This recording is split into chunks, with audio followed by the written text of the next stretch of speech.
बिस्मिल्लाहिर्रहमानिर्रहीम। अस्सलाम वालेकुम दोस्तों, उम्मीद करता हूँ कि आप सब दोस्त है वो तबीयत से होंगे। दोस्तों, आज का हमारा टॉपिक है कि क्या होममेड के जो इलेक्ट्रॉनिक्स यूपीएस हैं वो हमारे घरों में ठीक रहते हैं, या जो देसी यूपीएस होते हैं, ट्रांसफार्मर वाले यूपीएस होते हैं, वो हमारे घरों में ठीक रहते हैं। हमें होममेड का यूपीएस लगाना चाहिए या हमें देसी यूपीएस लगाना चाहिए? अगर हम देसी यूपीएस लगा लेंगे तो उसका वापदा जो कंजम्पशन है वो बढ़ जाएगी या कम हो जाएगी, या हम इलेक्ट्रॉनिक्स होममेड का कोई यूपीएस लगाते हैं तो उससे हमारे बिल पर क्या असर पड़ता है। हमें सारी की सारी बात जो है लेके आनी है अपने घर की बिजली के बिल के ऊपर। तो आज मैं आप दोस्तों को बताऊंगा कि अगर आप होममेड का यूपीएस लगाते हैं तो उससे आपको क्या फायदा और नुकसान होता है, और अगर आप दूसरा देसी ट्रांसफार्मर वाला यूपीएस लगाते हैं तो उससे आपको क्या फायदा होगा। किस जगह पर, कौन से घरों में, किस लोकेशन पर ट्रांसफार्मर वाला यूपीएस लगाना चाहिए,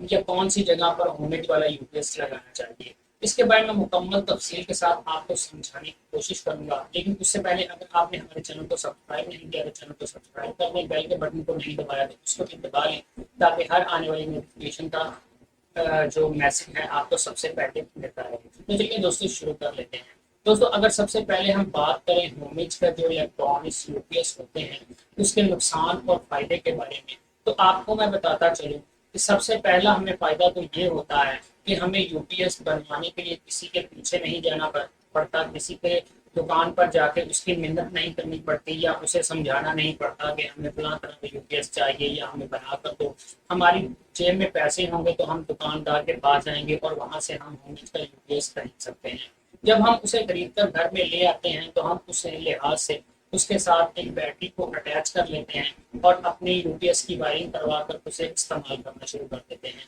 अब यहाँ पर सवाल ये पैदा होता है कि होममेड का यूपीएस क्या हमारी बिजली को ज्यादा खाता है या नहीं। तो दोस्तों, मैं आपको बताता चलूँ, जहाँ पर हमारी बिजली ज्यादा कंजम्पशन, यानी कि मिसाल के तौर पर हमारी बिजली ज्यादा जाती है, ज्यादा आती है, ज्यादा जाती है, ज्यादा आती है, यानी कि बहुत ज्यादा लोड शेडिंग होती है, वहां पर अगर बात की जाए तो होममेड का यूपीएस जो है वो वहां पर फ्लॉप है। क्योंकि वहां पर होममेड के यूपीएस को इतनी ज्यादा तेजी से चार्जिंग करने का मौका नहीं मिलता, जिसकी वजह से बैटरी की चार्जिंग जो है वो कम होती है, लेकिन डिस्चार्जिंग बहुत ज्यादा होना शुरू हो जाती है। बैटरी अगर फिल हो रही है 3 घंटे में, लेकिन अगर वहां पर 3 घंटे लाइट रुक ही नहीं रही, 3 3 घंटे लाइट गायब रहती है, तो वहां पर होममेड का यूपीएस बिल्कुल भी काम नहीं करेगा और आपको बहुत सारी मुश्किलात का सामना करना पड़ेगा, और आपकी बैटरी आए दिन जो है खराब होती रहेगी, चार्जिंग से बिल्कुल नहीं होती रहेगी, और आपको बाहर से बैटरी को चार्ज करवाना पड़ेगा। तो यहाँ पर अगर दूसरी तरफ बात की जाए देसी यूपीएस की,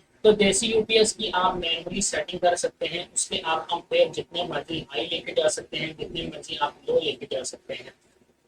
उसको आप अपनी मर्जी के साथ सेट कर सकते हैं। चाहे आप उसकी चार्जिंग को ज्यादा हाई कर दें, चाहे आप उसकी चार्जिंग को कम कर दें, जिस लिहाज से आप उसको इस्तेमाल करना चाहेंगे वो आपको इस्तेमाल में आ जाएगा। लेकिन यहाँ पर एक बात का ख्याल रखना पड़ेगा, अगर यहाँ पर हम होममेड का यूपीएस इलेक्ट्रॉनिक्स इस्तेमाल करते हैं तो उसकी चार्जिंग ऑटो होती है और उससे आपको इतना ज्यादा तो बिल का जो है फर्क नहीं पड़ता, आपको इतना ज्यादा बिल नहीं आता। लेकिन अगर वहां पर दूसरी तरफ हम देसी यूपीएस की बात करें, तो अगर तो हम उसकी चार्जिंग को नॉर्मल तरीके से इस्तेमाल करेंगे, अपनी बैटरी को नॉर्मली तरीके से चार्ज करवाएंगे, तो हमें कोई किसी किस्म का मसला नहीं आएगा। लेकिन अगर हम क्या करेंगे कि उसकी चार्जिंग को बढ़ा देंगे, तो उसकी चार्जिंग को बढ़ाने का हमारा नुकसान ये होगा कि हमारी बैटरी की लाइफ तो कम हो ही रही होगी, लेकिन इसके साथ साथ हमारा जो बिजली का बिल है वो भी हमें बहुत ज्यादा आना स्टार्ट हो जाएगा। तो हमें इन चीजों का ख्याल रखना पड़ेगा कि अगर हम होममेड से यूपीएस लगवाना चाहते हैं तो हमारी जो चार्जिंग है वो बिल्कुल हमें ऑटो मिलेगी, लेकिन जो हमारा दूसरा यूपीएस है उसकी चार्जिंग तो हमें मैनुअल मिलेगी, लेकिन उसके साथ साथ हमें बिजली का बिल भी ज्यादा पे करना पड़ सकता है। अब बात कर लेते हैं होममेड के यूपीएस कहाँ पर इस्तेमाल होते हैं, और जो देसी यूपीएस ट्रांसफार्मर वाले हैं वो किस जगह पर इस्तेमाल होते हैं। तो दोस्तों, मैं आपको बताता चलूं, जो होममेड के यूपीएस है ज्यादातर जिस जगह पर शहरों में हमारी बिजली पूरी होती है, 220 वोल्ट जहाँ पर रहते हैं, वहां पर तो होममेड का यूपीएस बहुत अच्छे तरीके से काम करता है। लेकिन अगर दूसरी यूपीएस की बात की जाए जहाँ पर लाइट बहुत ज्यादा कम होती है, तो वहां पर होममेड का यूपीएस फ्लॉप हो जाता है, उसके पीछे हमें ट्रांसफार्मर लगाना पड़ता है, जिसकी वजह से उसकी परफॉर्मेंस में भी काफी हद तक फर्क पड़ जाता है। इसीलिए आपको चाहिए, अगर आपका इलाका कोई गांव का है या जहां पर आपको बिजली जो है बहुत कम मिलती है, इसके वोल्टेज बहुत लो हैं, जैसे कि मिसाल के तौर पर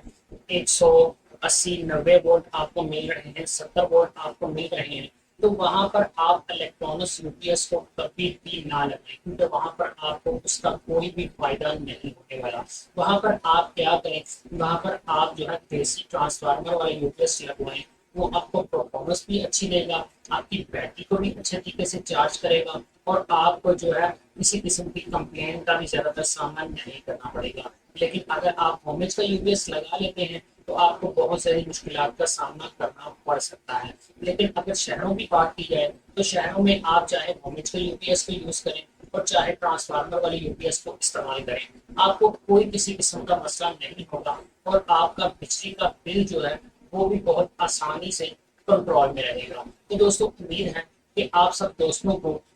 ये समझ आ गई होगी कि हमें यूपीएस जो है वो होमेज का इस्तेमाल करना चाहिए या ट्रांसफार्मर वाला इस्तेमाल करना चाहिए, किस जगह पर होमेज का यूपीएस इस्तेमाल होता है, किस जगह पर ट्रांसफार्मर वाला यूपीएस इस्तेमाल होता है, आपको अच्छे से समझ आ गई होगी। अगर इस लिहाज से आपको फिर भी कोई आपका सवाल रह गया है तो आप मुझे कमेंट सेक्शन में पूछ सकते हैं। मैं कोशिश करूंगा कि आपको उसका भी बेहतर से बेहतर जवाब दे सकूं। तो आगे आने वाली वीडियो तक मुझे इजाजत। अल्लाह हाफिज।